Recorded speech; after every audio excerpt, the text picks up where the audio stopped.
Buenas, comienza el audio de James I, The Rise of the Parliament, en el que en este audio vamos a ver la Guerra Civil Inglesa, la República, el retorno de Carlos II y la llegada de James II para que sufra la Revolución Gloriosa. James I va a reinar hasta 1625 y como podemos ver en este apartado, Isabel I tiene una gran habilidad para manejar el Parlamento. El Parlamento, lo importante es que pides los impuestos, apruebas las leyes. Por lo que balancear, encontrar un equilibrar la visión de la Casa de los Lores, de la Casa de los Comunes, y además protestantes y cristianos, ¿no? Pues es importante. Sin embargo, James y su hijo Carlos tenían menos habilidad para esto y creían en el derecho divino de los reyes, que significa que el rey lo nombra Dios y que él debería tener la posibilidad de actuar sin el apoyo del Parlamento, ¿no? Cuando Carlos I, hijo de James, hereda el trono de Inglaterra, Gales, Irlanda y el escocés, porque le venían todos juntos, porque ya vimos que James heredó todos, él intenta gobernar siguiendo este principio, el derecho divino de los reyes. Spoiler, sale mal. Porque hay políticas religiosas y políticas exteriores que no consigue aprobar, en las que no consigue llegar a un acuerdo, e intenta reinar sin el apoyo del Parlamento. Durante 11 años encuentra formas de conseguir dinero sin el apoyo del Parlamento, pero eventualmente ciertos problemas en Escocia hacen que tenga que llamar al Parlamento. Esto nos lleva a hablar del comienzo de la guerra civil. La guerra civil inglesa va a durar del 1642 al 1651, pero la república va a durar desde el 1649 al 1660, es decir, cuando ya el Parlamento gana, ya está claro que han ganado, sigue habiendo un par de años más de guerra civil porque hay que repelar el tarro, hay que limpiar un poquito algunas revueltas. Todo comienza porque Carlos I piensa que la fe religiosa, el culto, tendría que tener más ceremonia e introduce un libro de rezos revisado. E intenta imponerlo en la iglesia escocesa, y esto no gustó, no fue una medida. Es siempre lo mismo, cositas con la iglesia. Un ejército escocés se formó, entiendo que en protesta a este tipo de medidas. La religión es una cosa muy seria. Y Carlos no pudo encontrar el dinero que necesitaba para crear su propio ejército sin la ayuda del Parlamento. Es decir, la lió y luego fue a casa corriendo. Uy, mierda, no me puedo defender. Me he metido con gente. He ido al gimnasio, me he metido con ellos, ahora me quieren pegar las del barrio y necesito que me ayuden, porque yo solo no me puedo defender, ¿no? Entonces, en el 1640 llama al Parlamento para pedirles dinero, es decir, llama a sus amigos, que ya no son sus amigos, para pedirles dinero, ¿no? ¿Y qué ocurre? Que muchos en el Parlamento eran puritanos, un grupo de protestantes que abogaban por una doctrina religiosa y un culto más simple. Así que como no estaban de acuerdo con la visión religiosa del rey y no les gustaban las reformas que estaba haciendo en el rezo, porque ellos tenían otra visión del protestantismo, dijeron, pues no te voy a dar dinero. Y entonces el ejército escocés invade Inglaterra. Tal cual así lo pone, o sea, porque a Carlos I se le ocurre, vamos a meterle más parsimonia a esto de rezar, y vamos a meter un nuevo libro de rezos, por cambiar la discografía de los rezos y querer meter más ceremonia, y por intentar imponerlo, se le forma un ejército escocés que está dispuesto a pelearse con él. como él no ha sabido gestionar el Parlamento bien, no tiene su apoyo en el 1640. No tiene dinero para tener él su propio ejército y no tiene amigos que le den dinero. Pues le viene del cobro de impuestos y le revienta, claro.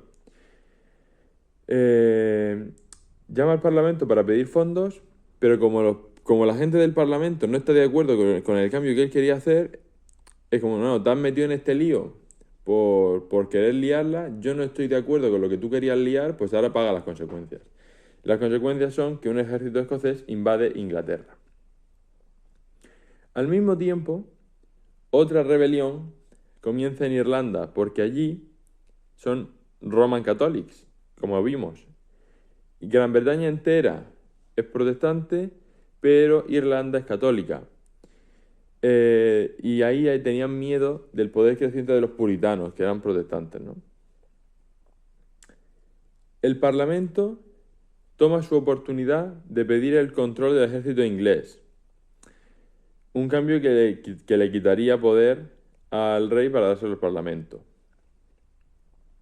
O sea, visto lo visto, el Parliament took this opportunity, tomó la oportunidad de esta revuelta en Irlanda para pedir el control del ejército inglés. Y lo que hizo Carlos I fue entrar en la Casa de los Comunes y arrestar a 5 parlamentarios, líderes parlamentarios. Desde ese momento ningún rey ha entrado más en la casa, porque como que le da vergüenza lo que hizo Carlos I y no quieren volver a entrar. Lo bueno es que no pudo arrestarlos porque habían sido avisados y no estaban allí. Y esto ya da lugar al comienzo de la Guerra Civil. O sea que la Guerra Civil, vosotros pensad, para que haya una guerra, ahora mismo hay en Inglaterra 3 zonas principales. O sea, en Reino Unido 3 zonas principales. Está Inglaterra, que incluye Gales, está Escocia y está Irlanda. Entonces, esto empieza liándose la cosa con Escocia, porque quiere hacer unos cambios que no acepta la iglesia escocesa. Él vuelve a Inglaterra y ahí no le dan ayuda. Y ahora y lo que nos queda es Irlanda. Surge una revolución en Irlanda y el Parlamento de Inglaterra dice, dame a mí el ejército. Pues ya al rey se le ha liado todo. Al rey se le ha liado Escocia al principio, Irlanda después con los Roman Catholics y ahora se le ha liado la propia Inglaterra porque el Parlamento le está pidiendo el ejército. Entonces él dice, entro en la Casa de los Comunes, arresto 5 líderes parlamentarios y ya está. Pues no, porque no estaban y ahí ya estaba servido que empezase la guerra. Pues aquí ya está servido que comience un conflicto bélico entre este que se llama King of England, ¿no? O sea, este que ahora es King of England, ¿no? El hijo de James I. Su padre sobrevivió al Gunpowder Plot, el conflicto este de la pólvora, el James I, en el 1605, pero este ya la cosa se le está liando y en el 1640 ya Carlos I ya está la cosa que va a empezar la guerra, ¿no?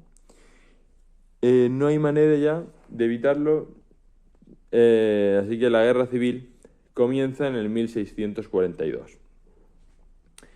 El conflicto se divide en 2 partes. Los que apoyan al rey, the Cavaliers, o the Royalists, y los que apoyan al Parlamento, the Roundheads. En el 1642 comienza la guerra civil entre los Cavaliers y los Roundheads. Cavaliers también vale Royalist, hay 2 nombres. Pero bueno, los Cavaliers o Royalist está claro que apoyan al rey. Cavaliers, pues como de caballeros, sí, no, nobleza, ¿no? Que apoyan al rey. Reales, ¿no? Gente real, Royalist. Y luego los Roundheads, que tiene su razón el nombre, que son los que apoyan al Parlamento. La guerra civil surge porque Carlos no quiere aceptar una serie de demandas del Parlamento. Las fuerzas del rey son derrotadas. La batalla de Naseby, O sea, ahí se derrotan a las fuerzas del rey en el 1645 y un intento de Carlos de ganar poder aliándose con los escoceses es vencido en 1648. El rey es juzgado y ejecutado en 1649. Es decir,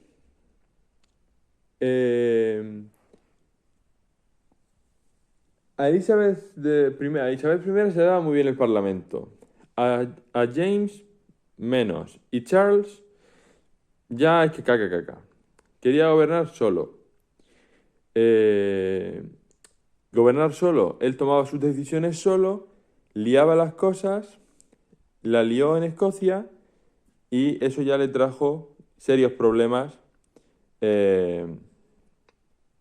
porque la reforma que intentó hacer en la iglesia escocesa generó mal rollo en Escocia, una rebelión surgió en Irlanda por parte de los católicos romanos y el Parlamento inglés de Inglaterra pidió el ejército y le quería quitar poder al rey. ¿No? Tenía las tres partes principales de su reino, las tres partes que conforman su reino, las tenía revueltas en su contra o movidas por intereses contrarios a los suyos, ¿no? Entonces se genera la guerra civil entre los Royalists o Cavaliers y los Roundheads. Porque eso, el rey se niega a aceptar demandas, ¿no? Como darles el ejército, demandas del Parlamento. Por querer gobernar solo, por el derecho divino de los reyes, por eso se lía la cosa. Las fuerzas del rey son derrotadas por las fuerzas parlamentarias de los Roundheads en la batalla de Naseby en el 1645 y otro intento de Carlos de ganar poder aliándose con los escoceses resulta en derrota en 1648. Esto da lugar a que Carlos sea juzgado y ejecutado por el Parlamento en 1649, dando lugar al comienzo de la República Inglesa. ¿Quedan un par de años de guerra civil? Sí, pero aquí comienza la República Inglesa. El ejército del rey ya había sido derrotado en dos batallas, la batalla de Marston Moor y la batalla de Naseby. Los nombres, bueno, son un poco icónicos, ¿no? Marston Moor y Naseby son icónicos. Aquí pone que ya en el 1646 pues estaba bastante claro que iba a ganar la guerra el Parlamento. Carlos es prisionero y se negó a llegar a ningún acuerdo con el Parlamento y en 1649 fue ejecutado. Cuando muere el rey en guerra civil, es raro que llegue otro rey rápidamente, ¿no? Si la guerra era contra él.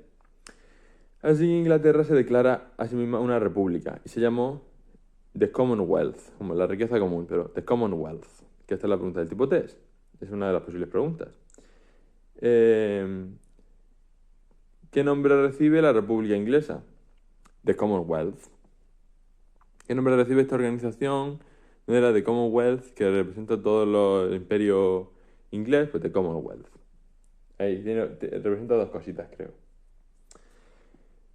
Sin monarca, todavía no estaba claro quién iba a gobernar, pero durante ese tiempo es el ejército el que gobierna. Claro, el ejército ha conseguido el poder, pues es el ejército el que gobierna.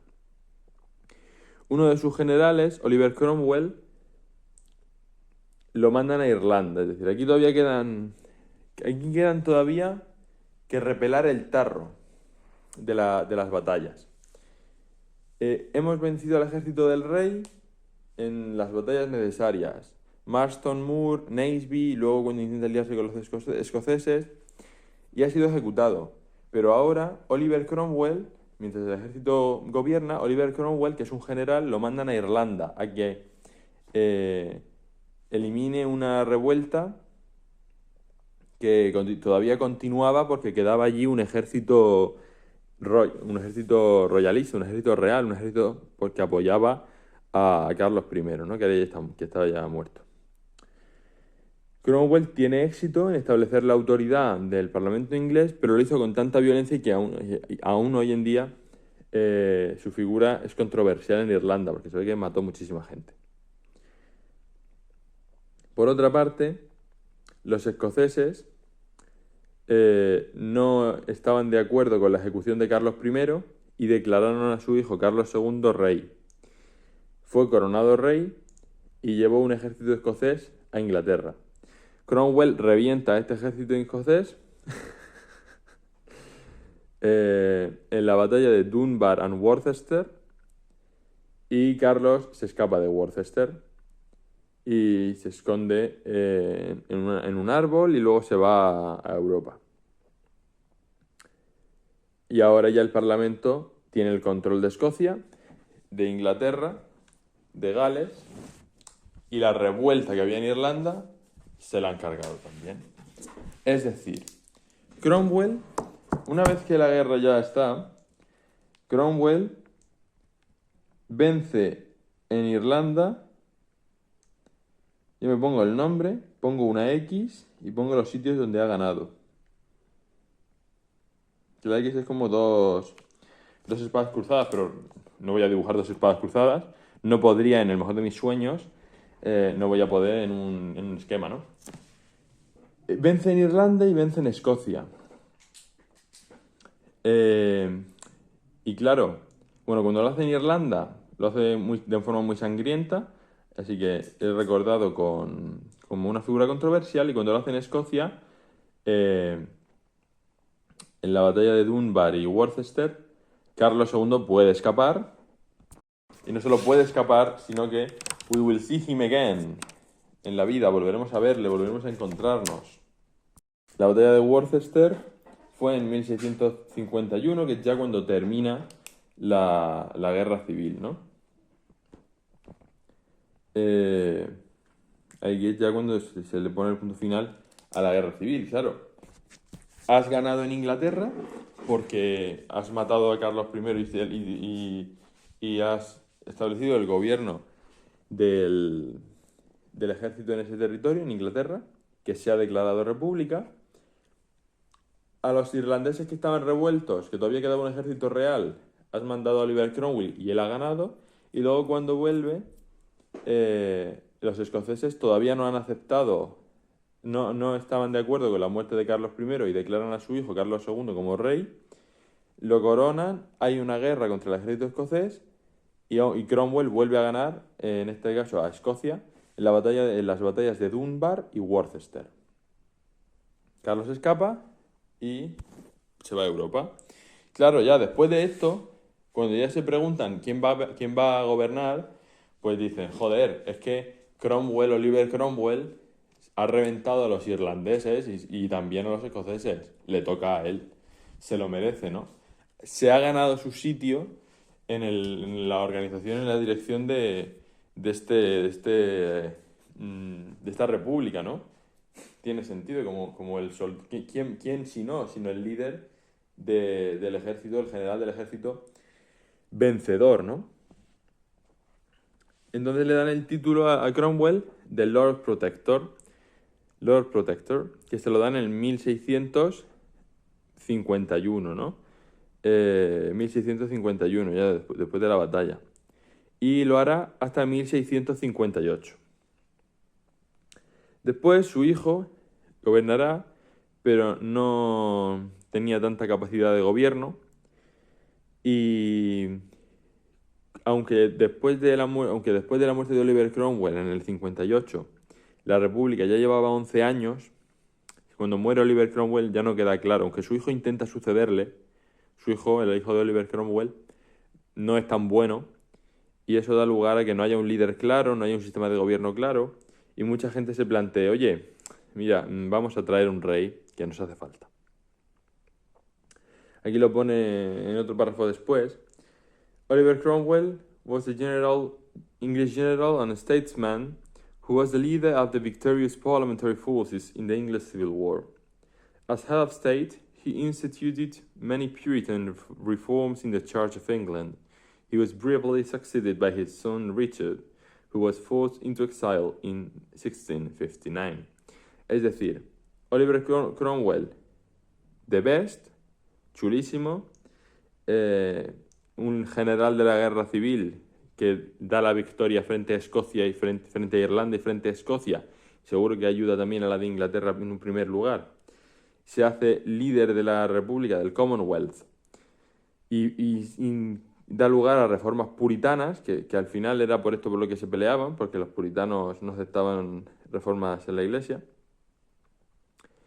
En un comienzo se peleaban por eso, ¿no? Y los irlandeses por los Roman Catholics.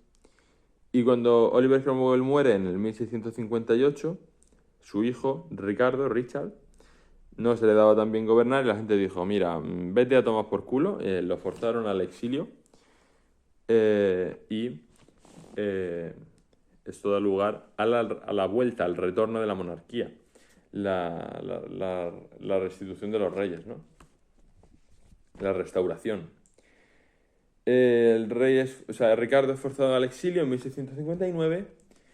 La República ha durado 11 añitos y Cromwell la dirigió desde el 51 al 58. Y ahora tenemos la restauración.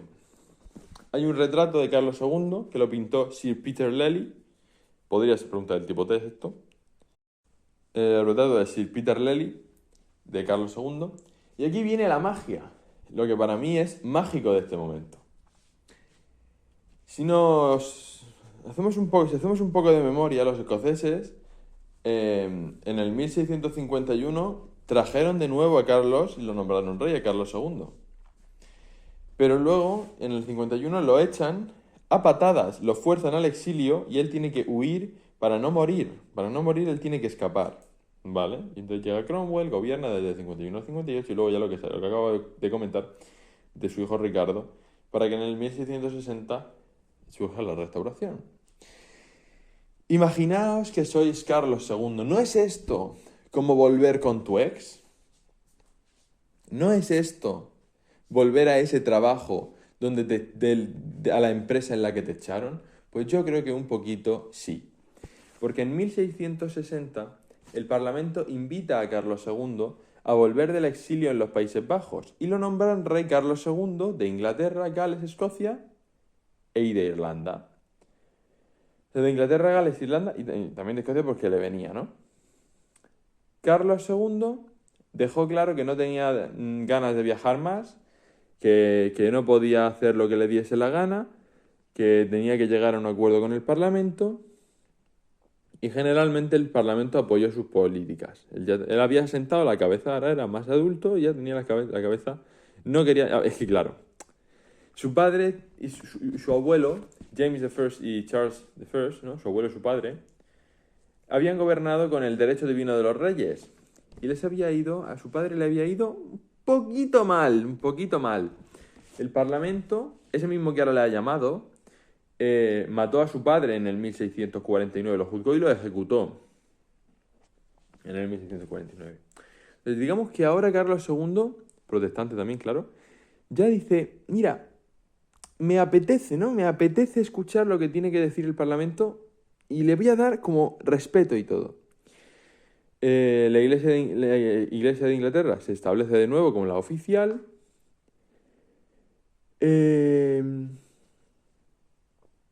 Y durante el reinado de Carlos II hay que destacar que por mucho que lo quisiese hacer todo bien, en 1665, esto es importante, aquí hay una pregunta del tipo test.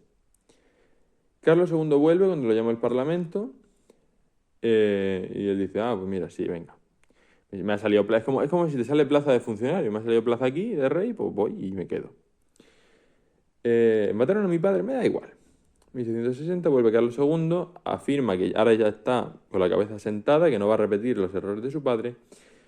Y durante su reinado, hay un año que es un año especial, que es el 1665, donde hay una plaga en Londres. Miles de personas mueren, especialmente en las áreas pobres, y al año siguiente, en 1666, año del diablo, 1666, ¿no?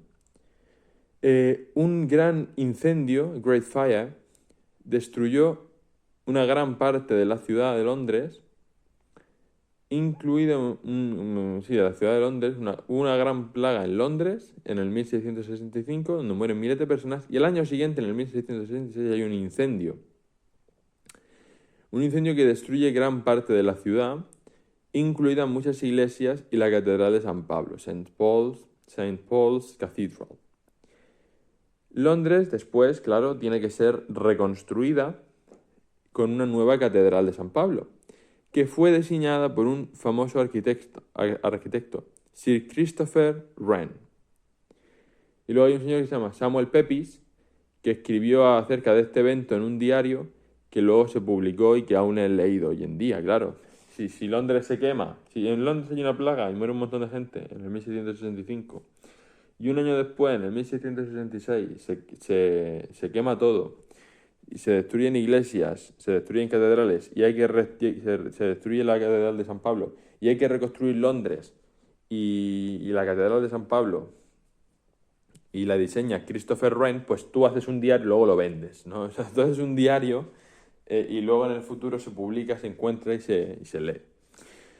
¿Cuál es la pregunta del tipo test? Ese es Sir Christopher Wren. Aquí en este ejemplo tenemos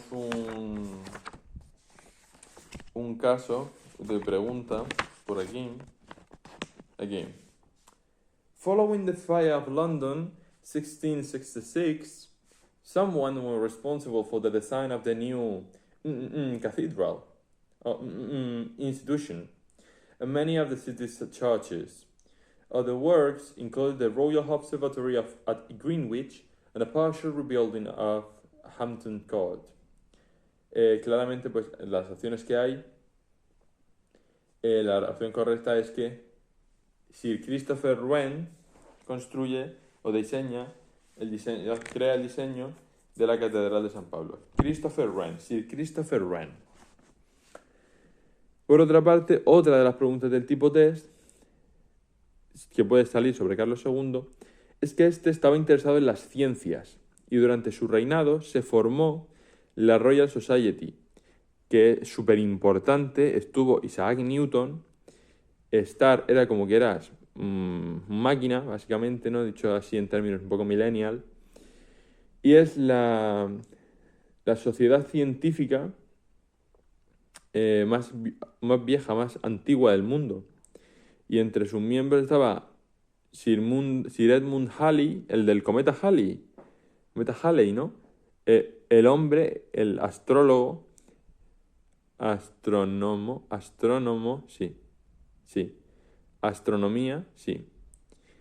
El astrónomo, el físico, el señor que mira las estrellas. Sí, astronomía, ¿no? Sí. La astronomía, el científico que predijo con éxito la vuelta del cometa Halley, ¿no? Él dijo, esto va a volver en tal momento, y volvió.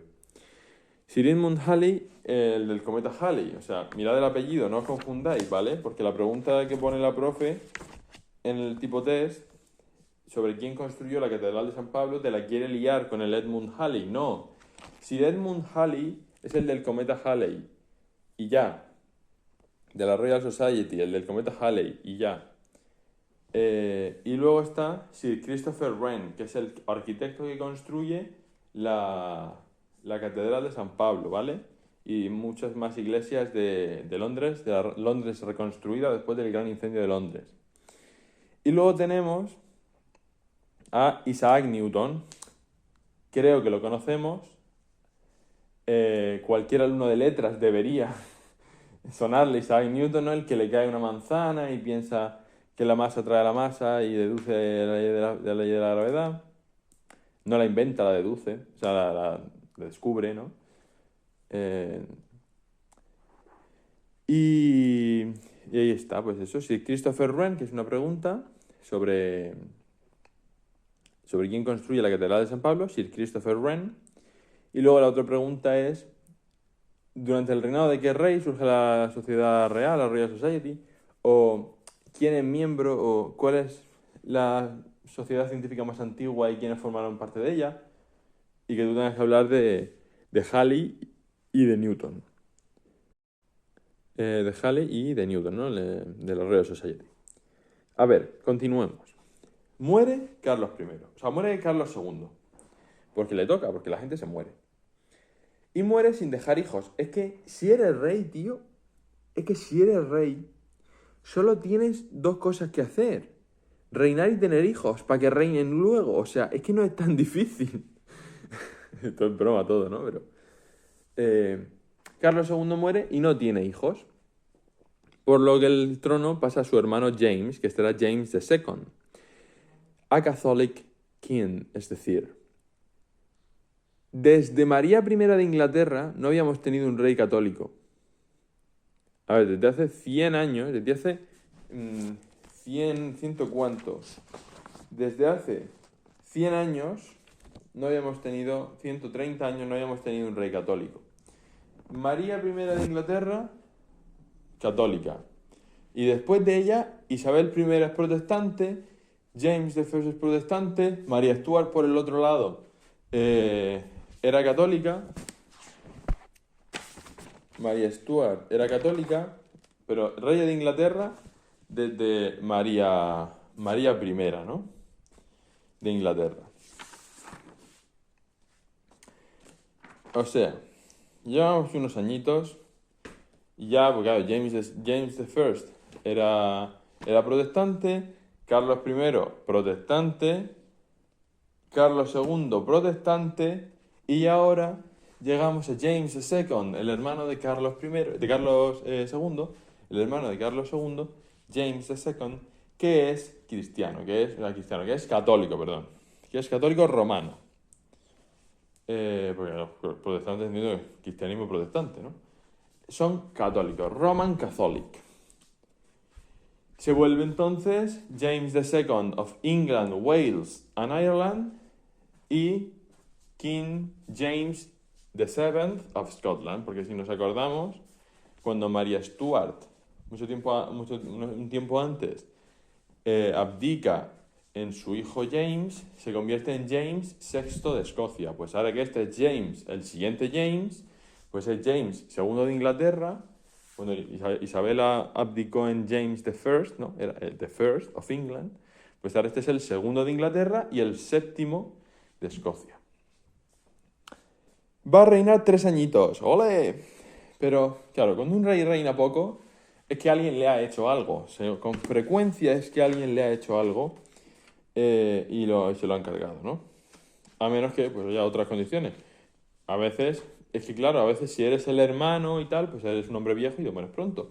Pero en este caso, lo que ocurrió fue que James favorecía a los católicos romanos. Permitió que se volviesen oficiales del ejército, aunque un acta del Parlamento lo había prohibido, y no buscaba el acuerdo con el Parlamento y arrestó a algunos de los obispos de la Iglesia anglicana. La gente en Inglaterra estaba preocupada de que ese proceso de hacer católicos meter en el ejército oficiales católicos, aunque lo prohibiese el acta del Parlamento, y arrestar obispos protestantes de la Iglesia anglicana, se temía que esto diese lugar a que se volviese a una iglesia inglesa católica, ¿no? Una vez más. Es decir, antes de Enrique VII, que se revirtiese la reforma anglicana que comenzó Enrique VIII, ¿no? Perdón, Enrique VIII, no VII, Enrique VIII. Sin embargo, como sus herederos eran 2 hijas, que ambas eran protestantes, las hijas de James II, la gente estaba tranquila porque decían, en cuanto se muera James II, va a venir su hija, una de sus 2 hijas, y estas son protestantes, así que podemos estar tranquilos. Pero, entonces, en ese momento,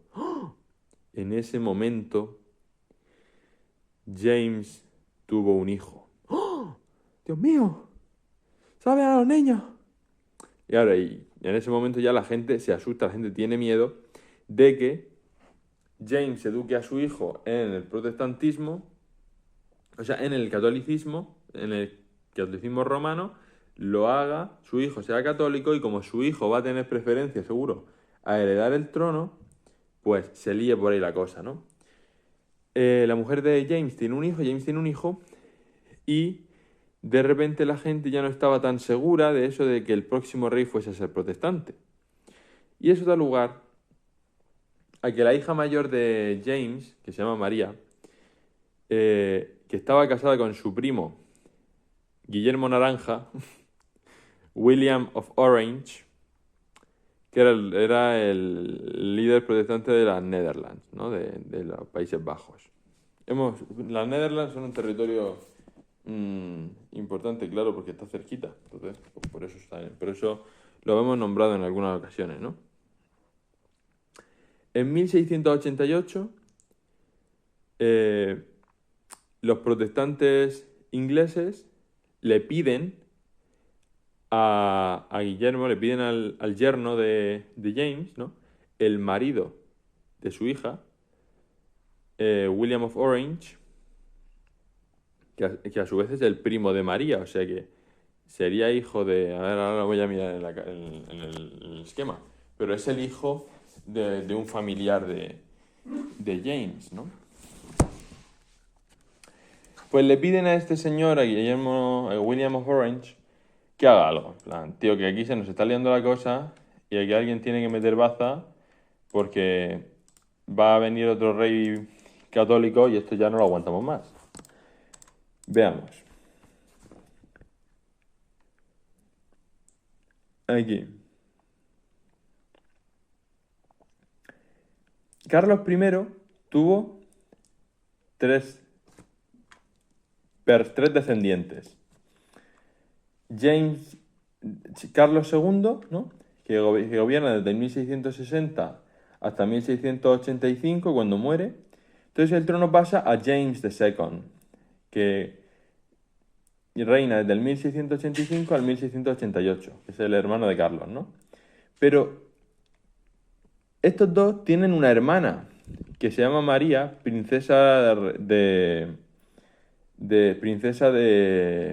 una princesa real. Y esta princesa tiene un hijo que es William, que es William of Orange. Entonces, la hija de James se casa con su primo. ¿Entendéis? Que William of Orange, es el sobrino de James. Este hombre, James II, tiene un sobrino que se ha casado con la hija, con la hija suya de James II. Entonces, la hija de James, la hija mayor, que se llama María, se ha casado con su primo, que es el sobrino de Carlos II, de Carlos II y de James II, ¿no? Entonces, ¿se ha entendido que la hija de Jacobo II se casa con su primo, Guillermo, y ese primo Guillermo pues es el sobrino de Carlos II, de Jacobo de James, ¿no? Es que lo traducen como Jacobo en la Wikipedia y en todos los sitios, de Jacobo II, ¿no? Es el sobrino de ellos, ¿no? Pues este sobrino, primo de su mujer, la va a liar, básicamente. La hija mayor de James, María, se casa con su primo, William of Orange, que es el líder, es el gobernador protestante de los Países Bajos. En 1688, personalidades importantes del protestantismo le dicen a William of Orange: oye, por favor, mira, ya invade Inglaterra, hazte rey, tú que eres protestante, y quítanos del miedo que tenemos a que el protestantismo se acabe porque el hijo de James sea católico y todo se vaya al traste. Y Guillermo dice: me parece muy bien. Cuando llega no hay resistencia. Cuando llega con un ejército no hay resistencia. James huye, se va a Francia. Guillermo toma el trono y se convierte así en William III of England, Wales and Ireland, y William II de Escocia. Porque si nos vamos a los Guillermos, ¿qué pasaba? Que el primer Guillermo de Inglaterra, claro, es que no ha habido un Guillermo desde el hijo de William the Conqueror. Entonces, William the Conqueror fue rey, luego William the Second, pero eso fue en el 1000, ¿sabes? O sea, 600 años después llega otro Guillermo, ¿no? Entonces se entiende que que el Guillermo que uno de los dos Guillermos, seguramente Guillermo el Conquistador, pues no llegó, no le dio la vida para reinar en Escocia, pero otro Guillermo sí, ¿no? O sea, o su hijo, que después es rey de Escocia, el William Rufus, o si no, en el gobierno, en el reino de Escocia, otro rey había sido Guillermo, pero solamente uno, ¿no? Entonces, en pocas palabras, cuando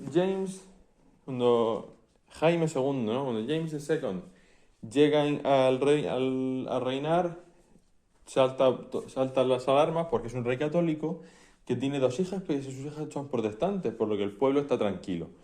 Al tener un hijo, surge el revuelo de que ese hijo sea protestante y se comunican los protestantes con el yerno de Jaime, con el marido de su hija, que a su vez es primo de su hija, sobrino de Jaime, de James, y le dicen, por favor, Guillermo de Naranja, Guillermo de Orange, William of Orange, el Protestant ruler of the Netherlands, ¿no? Líder protestante de los Países Bajos, invade Inglaterra y hazte rey. Guillermo llega, no le afrontan, no hay resistencia y se queda con el trono. Se convierte en Guillermo III de Inglaterra, Gales y de Irlanda y Guillermo II de Escocia.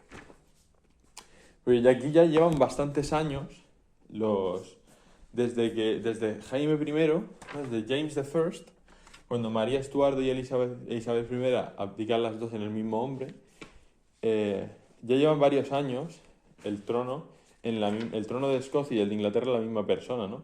Lleva ya unos 80 años. Así que pues Guillermo comienza a reinar con su mujer María. ¿Y por qué se llama esta la Glorious Revolution? Que tuvo lugar en el 1688. Se llama gloriosa porque es que no hubo batallas. Es la Bloodless Revolution. Bloodless Revolution, tú puedes preguntar el tipo test, porque no murió, o sea, no hubo pelea. Y el poder, y además, cuando Guillermo llega, como lo ha hecho gracias al apoyo protestante del Parlamento, se garantiza el poder del Parlamento, se termina la amenaza de que un monarca quiera gobernar por el derecho divino de los reyes y lo haga él solo, ¿no? Donde ya luego sí que hubo pelea porque Jaime II, Jacobo II, intentó volver al trono e invadió Irlanda con la ayuda de un ejército francés, pero William venció a James en la batalla de Boyne, en Irlanda, en 1690, y ya el evento pues es celebrado en Irlanda del Norte, ¿no? Que se les liberase de James II. Guillermo reconquista Irlanda y James se tiene que volver a Francia, y Irlanda, que es un país católico, ahora se ve restringido, ¿no? Muchas restricciones toman lugar en la Iglesia Católica Romana en Irlanda y los católicos irlandeses no pueden formar parte del gobierno. Por otra parte, James también tiene apoyos en Escocia. Hay un intento de rebelión, pero se le vence en la batalla de Killiecrankie. Todos los clanes escoceses tienen que aceptar formalmente a Guillermo como rey, haciendo un juramento, pero hubo los MacDonalds de Glencoe, que lo hicieron tarde y los asesinaron a todos. Y desde entonces el gobierno escocés, los escoceses no confían en el gobierno de William III. Y aquí ya pues quedan... se divide la gente, ¿no? En Escocia. Unos piensan que James es el rey que debería gobernar en Escocia. Otros se unen al exilio con él en Francia, otros ingleses o irlandeses. Y otros otros lo apoyaban en secreto, ¿no? Los que apoyaban a James, a Jacobo, eran los jacobinos. Entonces, en pocas palabras, los protestantes en Inglaterra, ante el miedo de que Jacobo estableciese como iglesia oficial la romana católica, ¿no? Pues si que le diese para atrás a la reforma anglicana, le dicen a su yerno: oye, por favor, invade Inglaterra, al marido de su hija, invade Inglaterra y quédatela tú y haz de este un lugar protestante. Cuando llega no hay resistencia, Bloodless Revolution, Glorious Revolution, aunque luego sí que tiene que vencerle, ya vence una vez, luego tiene que vencer en Irlanda, la batalla de Boyne, en 1690, y luego tendrá que vencer a los escoceses. Y ya la población pues se queda dividida en tres. Unos que apoyan unos que confían en Guillermo, claro, pero luego unos que creen que James es el rey que debería gobernar, otros que se unen a él en el exilio, los que se quedan pero desconformes, los que están desconformes y se van, y los que apoyan secretamente a James, que son los jacobinos. Y con esto pues tenemos esta parte. Nos quedamos aquí con William III of Orange, que gobierna o reina desde el 1689 hasta el 1702. Luego ya veremos el tema 6, a Global Power, y ya este es el final de la parte de UK.